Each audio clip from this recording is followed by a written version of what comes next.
Isang magandang araw sa ating lahat.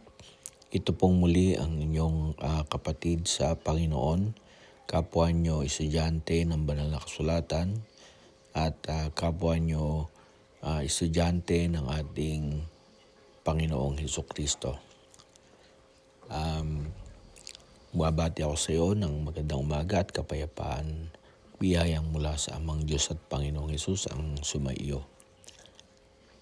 Sa pagpapatuloy po ng ating serye na ating pong nasimulan tungkol po sa pagnanais ng Diyos na ang lahat ng tao ay mga ligtas at makaalam ng katotohanan at talaga namang ayaw niya na ang sino man sa atin ay mapahamak. Ganon niya tayo kamahal na gusto niya tayo ay maligtas. Sapagkat napaka-importante ng ating kaluluwa na nais ng Diyos na tayo ay tubuan o magkaroon ng pananampalataya sa ating mga puso sa pamamagitan ng pakikinig ng banal na kasulatan o ng kanyang mga salita o ng ebanghelyo. Kaya nga ang Biblia, alam natin na ang Biblia ay sapat na.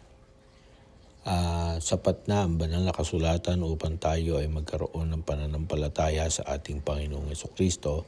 Sapat na upang malaman natin ang mga bagay na mahalaga para tayo ay maligtas. Kaya nga ang sabi ni Haring Solomon sa Kawikaan chapter 30 verse 5 to 6, bawat salita ng Diyos ay subok, siya ay kalasag sa kanila na nanganganlong sa Kanya.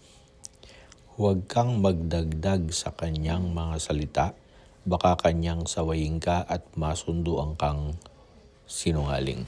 So ito po ay isa sa mahalaga na dapat nating tandaan kung tayo po ay naghahanap ng katotohanan. At alam naman natin, sinabi ng ating Panginoon Hesukristo, pakabanalin mo sila sa katotohanan, ang mga salita mo ay katotohanan. So, ang mga salita ng Diyos ay katotohanan at ito'y nakapagpapabanal sa atin.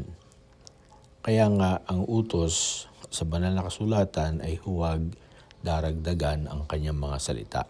Dahil kapag dinagdagan natin ang katotohanan ng mga idea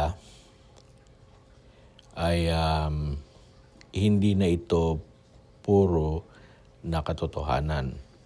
Kinakailangan na manatili tayo doon sa ebanghelyo o sa katuruan na itinuturo ng banal na kasulatan. Hindi na tayo kailangan pa na magsulat ng iba pang aklat at sasabihin natin ito'y kapantay ng Biblia. Hindi na kundi ang sabi ng banal na kasulatan ay huwag magdagdag sa kanyang mga salita. Kaya nga sa pagpapatuloy pa rin ni Apostol Pablo naman sa unang Korinto sa 4:6 ay ganito naman ang kanyang binabanggit.